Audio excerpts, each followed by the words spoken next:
Well, it's Sunday morning yet again, and I've uploaded this morning's show, which is the Life Under the Horseshoe radio show. You should definitely check that out. Look for their Facebook page, and you can find the show there and whatnot. And now I'm headed down to Steve's house to play with O-scale trains, which is our standard Sunday morning thing that the O-scale guys do. But I wanted to show you Steve's mining district. It's really quite amazing. And it features underground mining as well as the mines themselves. He's modeled the underground of one of these mines, and that's not something you normally see. But Steve, being the highly detailed and amazing modeler that he is, has modeled the tunnels and the vertical shaft as well, which is pretty amazing. Well, hopefully you've seen the other shows on Steve's Railroad because, well, they're really quite good.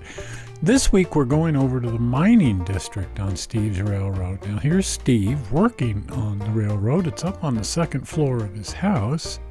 Right here you're seeing a 30-inch gauge tram. Most of the railroad here is a 36-inch gauge railroad, but the line up to the mines is a 30-inch gauge railroad, On30.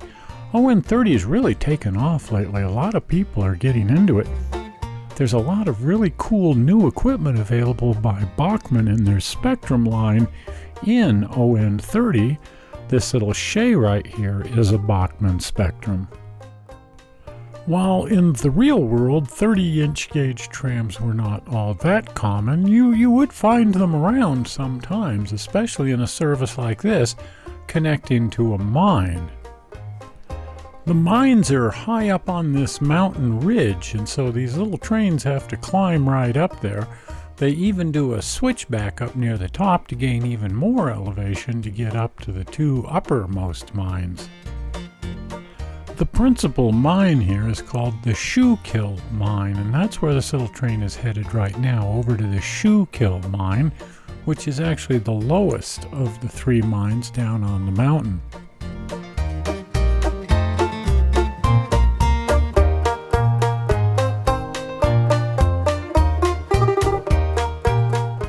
All of these mines use something called a head frame. A head frame is a giant sort of elevator structure that lowers a cage or a series of cages down the mine shaft.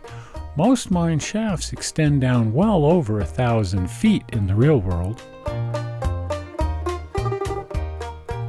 The 30-inch gauge tram comes right up to the head frame of the uppermost mine up here on top of the ridge. It's an impressive set of buildings up here. That's the head frame on the right, and you can see the cables and pulleys that go down the mine shaft. There's quite a few buildings that make up a mining district, some of which are just commercial buildings. Here's a little grocery store. Right across the street from this is a pool hall. Typical of Steve's buildings, these buildings have full interiors. Now the little shay is arriving here at the Schuylkill Mine to pick up a load of ore that's recently come up the head frame. Now Steve has chosen to model the underground. Here's the mine shaft as it comes down from the head frame, and it's arriving on one of the mine levels. In a real mine, there would be a lot of these levels every couple of 100 feet or even every 50 feet. It just entirely depends on the mine. This would be typical of, let's just say it's the 1,400 foot level. These tunnels extend off away from the mine shaft. The key is to put the mine shaft not at the ore body, but just near the ore body, and then to go down below the ore body and then run a tunnel over to the bottom part of the ore body.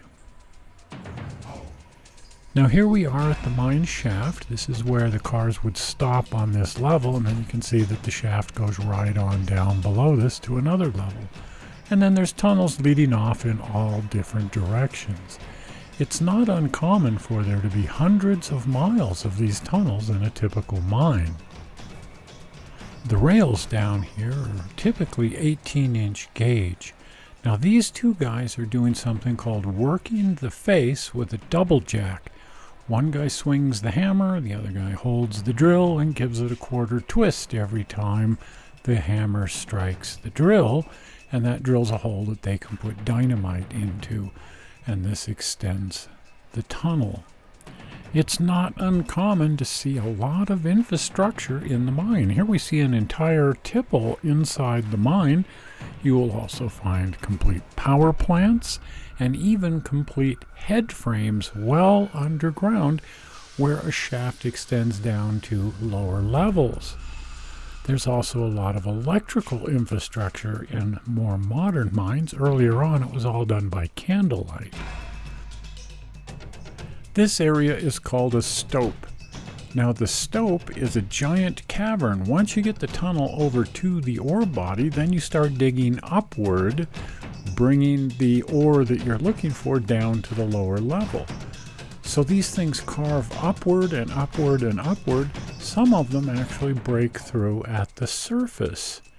The idea is to let gravity work for you. All of the material that you're looking for falls to the bottom, and then it can be mucked, that is to say, shoveled into cars and pulled by horse back over to the mine shaft, where it can be raised up to the head frame and then loaded onto trains. Typical of Steve's modeling of interiors, he's modeled the entire mine here with all the different people doing all of the different jobs that you might find in a mine.